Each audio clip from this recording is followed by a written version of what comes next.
Así que el café ahora costará al comprador estadounidense $15. Estados Unidos es el país al que el resto del mundo observa, preguntándose ¿qué demonios ocurre? Decapitamos al rey y las decisiones no son peores. El presidente Trump ha designado al vicepresidente Vance para que retire del Instituto Smithsoniano la ideología antiamericana e impropia, es decir, todo aquello que se considere inapropiado.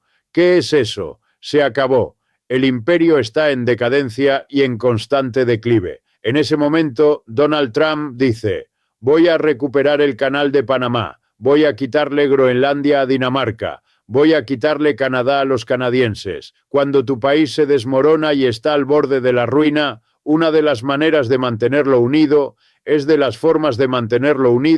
es emprender una cruzada.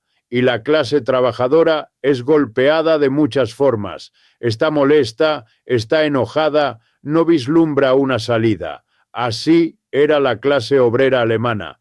Por eso siguió a Hitler. Durante 30 o 40 años ha habido una redistribución de riqueza. Cualquiera que lo estudie de izquierda o derecha, pocos lo entienden. Puedes ver el coeficiente de Gini, todos los datos del IRS y demás. Hemos movido la riqueza del pueblo y la clase media hacia la cima. Por eso hasta nuestros candidatos hablan de que la clase media muere o ha desaparecido. Sí, exacto, la clase media ha caído por completo. Número 2. Tú lo sometiste después de este tipo de situación a una pandemia, un evento que nadie esperaba, que realmente lo sacudió, una inflación que lo sacudió y que todavía lo sacude, y una disminución considerable de tu estatus y tu posición a nivel global. Durante los últimos 30 o 40 perdiste la guerra en Vietnam, perdiste la guerra en Afganistán, perdiste la guerra en Irak y estás perdiendo la guerra en Ucrania. Están sucediendo demasiadas cosas y la clase obrera se ve afectada de demasiadas maneras. Está molesta, está enfadada, no ve salida. Así era la clase trabajadora alemana, por eso siguió a Hitler. Suficiente, no toda, pero suficiente para darle la oportunidad de deshacerse de sus enemigos y rehacer Alemania. Esa orden resuena y miren la imagen. Esta es la mejor parte para mí porque es un nivel de incompetencia que a mi parecer me asombra, salvo error, y yo también cometo. En el escenario con 1 millón de cámaras es un Elon Musk que se pavonea mientras empuña una motosierra. No sé si vieron esa foto que circuló por todo el país. Él estaba, no sé en qué ocasión, pero sobre una plataforma de orador con su característica camiseta y gorra sujetando una motosierra. Y el objetivo era: voy a usar una motosierra para eliminar el despilfarro en la fuerza laboral federal. Así que los estadounidenses presenciaron como el hombre más acaudalado del planeta empuñaba una motosierra para despojar de sus puestos de trabajo a decenas de miles de personas de la clase trabajadora. O sea, si un estudiante presentara una historia así en una clase de relaciones públicas, yo le diría: no solo te voy a poner un suspenso, te expulsaría de la clase, porque ese nivel de incomprensión de lo que se trata, esto es algo que está más allá de cualquier arreglo, y que eso te ocurra a ti y que lo hicieras sin que nadie, ni siquiera tú mismo, presentara la pregunta. Quizás esa no es la imagen que deseas proyectar. Esa imagen acosará a los republicanos. Si yo fuera un asesor demócrata, como lo he sido en mi vida, diría: simplemente usen esto. El multimillonario despidiendo a los trabajadores. Pero, ¿qué además despedir a 10.000 a la vez como él hace? Lo hizo en el IRS y AID. Eso no. La eficiencia para ser eficiente implica estudiar la situación, observar bien lo que hace cada uno y hallar mejores formas de recortes masivos. Ningún experto te diría que hagas eso. ¿Qué? Les afirmo que las consecuencias de este arancel podrían resultar en un serio impulso a la inflación, porque el arancel encarece los productos que llegan al país. ¿verdad? Por ejemplo, una bolsa de café que llega de Latinoamérica o México cuesta $100, digamos. Él pondrá un arancel del 25%, así que pagará $100 por la bolsa de café más 25 al tío Sam. Eso es el arancel. Es un impuesto. El señor Trump a menudo dice que el arancel lo abona el otro país. Esto es incorrecto. Lo pagan los estadounidenses, no el otro país. EU no puede gravar a otra nación. Así no funciona el sistema. Ya saben, Nigeria no puede cobrarnos los impuestos que aprueba su legislatura. No es así como funciona. Así que el café ahora costará al comprador estadounidense $15. Digamos que el comprador es Starbucks. Ahora deben pagar 25% más por su insumo clave. ¿Saben qué pasará con el precio de su café? La inflación va a empeorar muchísimo, no solo por el café, sino por todos los demás productos. Nuestros principales socios, México y Canadá, sufren un arancel del 25%. Esas son las mayores fuentes de insumos, de importaciones a Estados Unidos. Así que podríamos tener aquí un shock repentino. La tostada de aguacate que le gusta a la gente bien va a costar una fortuna. Los aguacates vienen todos de México. Por la mañana tomas café que subirá de precio y le pones azúcar, un producto importado que también aumentará. Bienvenidos a EU con café a Alala. La clase trabajadora está enojada. Esperen, Trump ganó en parte por la antipatía contra los demócratas culpados de la inflación en la presidencia de Biden. ¿De verdad el señor Trump quiere hacer eso ahora y echarse la culpa? Porque todos dirán que es por los aranceles y en gran parte será verdad. Cuando hay una catástrofe en tu casa y todo el mundo está huyendo, no te comportas de la manera normal. Dices, si haces cosas, te agarras a otras de una manera que no harías normalmente y entendemos el porqué. Estás un poco en pánico y desesperado por encontrar una salida. Eso para mí es otro síntoma de un imperio en decadencia, tan significativo en su propia forma como la derrota en Afganistán o volverse contra quienes alguna vez fueron tus adversarios. ¿Saben? Si uno aprende a nadar o si te instruyen sobre cómo ser socorrista, se te enseña que debes ser precavido con una persona que se está ahogando o perdiendo el control en el agua. Si intentas socorrerla, podría aferrarse a ti y arrastrarte no con la intención de dañarte, sino por la desesperación de que sus pulmones se llenan de agua. Así que tienes que acercarte con mucho cuidado o habrá dos personas ahogándose, no solo una. Ese es el sentimiento que deseo transmitir aquí, que estamos presenciando el comportamiento de las personas. Canadá es aliado, siempre lo ha sido. México también aliado subordinado. ¿Por qué te volverías contra ellos? ¿Por qué los insultarías llamando al primer ministro de su nación gobernador como si fuera un simple jefe de Estado?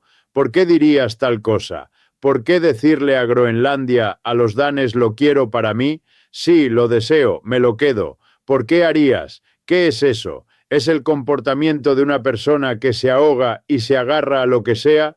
Porque bueno, solo estás intentando salvarla.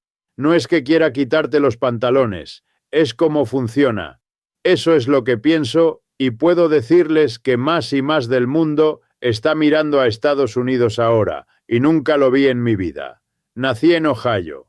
Viví y trabajé aquí toda mi vida. Estados Unidos es un país bastante deshonesto.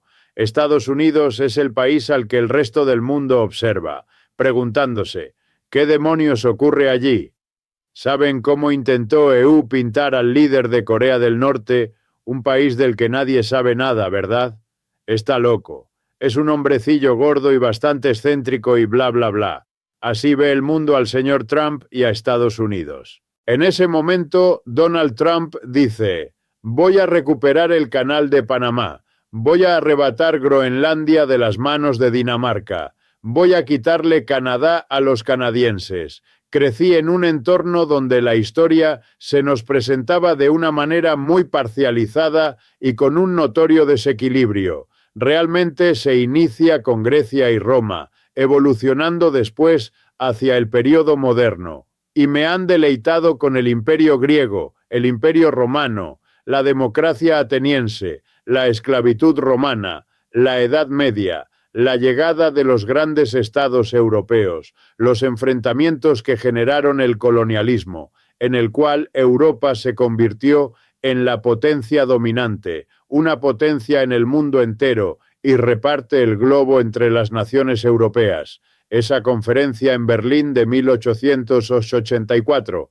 donde se sentaron ante un mapa africano y se repartieron Alemania esto, Francia aquello y Gran Bretaña lo otro. Y luego las explosiones que denominamos Primera y Segunda Guerra Mundial, las cuales fueron en su mayoría eventos europeos. Europa es el centro y la dominante. Busco aprender de ella sobre literatura y ciencia. Y ahora Europa se está convirtiendo cada vez más en un rincón del mundo sin importancia alguna. Se vuelve en lo que solía considerar como el sur global, un rinconcito sin importancia del mundo, bueno, para cultivar plátanos o caucho o alguna otra cosa. Europa se está volviendo un rincón chico. El desarrollo moderno de la alta tecnología no es un acontecimiento que haya tenido origen o sea exclusivo de Europa. Ocurre en Estados Unidos, ocurre en China, ya no ocurre en Europa. Las principales industrias en crecimiento están en otra parte. Las industrias europeas están muriendo, están desapareciendo, se están reduciendo gradualmente. Existe un chiste que dice que Inglaterra está volviendo a ser lo que era, una isla fría y húmeda frente a las costas del continente europeo. ¿Sabes? Pero en todo eso reside una gran sabiduría y una verdad profunda. El centro de la actividad, el centro de crecimiento, todo está en otro lugar. Europa es menos importante. La guerra en Ucrania, siendo un conflicto europeo, se está decidiendo por los Estados Unidos, nación que no se encuentra en Europa, y por Rusia, país que se ha autoproclamado y que ve su futuro como asiático. Literalmente, la gente se va de Europa y muy pronto verán a la gente científica y a la gente artística abandonando Europa. Europa se convertirá en un destino turístico y poco más, a menos que sean muy cuidadosos. Esto es realmente asombroso. Se trata, sin duda, del declive relativo de la civilización occidental y el auge, no sé cómo lo llamaremos, de la civilización oriental o de la civilización del sur global. Grandes cambios que abarcan el declive de este sistema, el cual fue un resultado del predominio europeo. Capitalismo. Nace en Inglaterra, en Europa. Primero germina en Europa. Es en 1900 Europa donde más se propaga. Permite a Europa apoderarse del mundo entero y llevar el capitalismo al resto del mundo a través de su colonialismo. Pero ahora el resto del mundo ha comenzado a tomar ese capitalismo, a desarrollarlo de nuevas maneras, y ahora todos estamos en el umbral de un cambio. El capitalismo habrá cumplido su ciclo. De nuevo el comentario de Marx. El capitalismo no desaparecerá hasta que haya probado todas las formas posibles, todas las formas de continuar su vida. Y estamos viendo una variedad de formas: capitalismo privado angloamericano, socialismo escandinavo, socialismo soviético, socialismo chino con la ecualidad o el rostro chino. Creo que estamos en el ocaso de eso. A la tradición marxista de la que se hizo parte, dijo que su enfoque en la fábrica, en la industria, como el lugar crucial para organizar la lucha o la acción revolucionaria, es una premisa equivocada o un concepto erróneo, es error. Requirió valor inaudito, dijo. Y ahora, como Mao, es un error considerable no comprender que el campesino agrícola y rural del mundo puede constituir una fuerza revolucionaria equiparable, podrá convertirse en una fuerza igualmente revolucionaria. En Europa occidental, donde surgió el marxismo, el sector más reaccionario era el rural, sin educación a menudo y letrada, religiosa, rezagada, y así las posibilidades de organizar una revolución eran nulas, y los revolucionarios, quienes eran por lo general de entornos urbanos y con cierto grado de educación, se volcaron en los trabajadores de su entorno, aquellos a quienes comprendían y de donde ellos mismos venían, la clase obrera urbana e industrial. Y así se produjo esta marcada división. Mao es absolutamente trascendental porque logra llevar la noción del marxismo y la mentalidad revolucionaria anticapitalista a esas zonas rurales que hasta entonces no la poseían en lo más mínimo. Para ellos, que apenas comenzaban a lidiar con el capitalismo, ya existía este enorme impulso en su contra. Esto provoca que la evolución de naciones como la India y China sea radicalmente distinta a la de Occidente, donde la entre agricultura e industria. Quiero decir, la base del señor Trump es rural, es suburbana, no es las grandes ciudades del país, son problemáticas para el señor Trump, ¿no? Esa es nuestra cultura. En el este las cosas no son así, y de hecho Mao es tan responsable de ello como cualquier otra persona, probablemente incluso más. Así que esa innovación hizo que el marxismo se convirtiera en una fuerza revolucionaria para la mayoría de la clase trabajadora de este mundo, la cual es y ha sido predominantemente rural y agrícola. Y ahora, ya sabes, India tiene 4 partidos comunistas. China está gobernada por un partido comunista. Vietnam está gobero fue. Mao rompió con todo eso y lo convirtió en una fuerza en el mundo. Y si tuviera tiempo, les argumentaría que eso que logró es la base del desarrollo económico chino posterior a la Segunda Guerra Mundial. Y eso significa que Mao es muy responsable de la capacidad de China para ser una superpotencia que desafía a Estados Unidos ahora mismo. La noción de que debe haber unas pocas personas en la cima que dirijan el espectáculo y una masa de gente debajo que haga el trabajo. Esa es verdaderamente la raíz del problema. Es fundamental que se despojen de esa noción. Es un poco como entender durante los siglos de esclavitud hubo quienes vieron el problema en la esclavitud y gente comprendió. Resolvamos esto así. Mejoren la dieta del esclavo y su vestimenta. Den al esclavo una casa decente.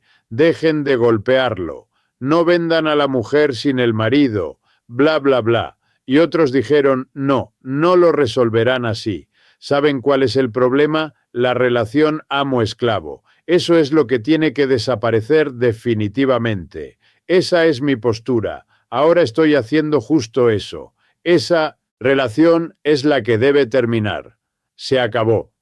Ese era el punto de Marx. Pobre hombre en el siglo XIX, hace 150 años. Él buscaba aclarar eso. Marx cometió errores.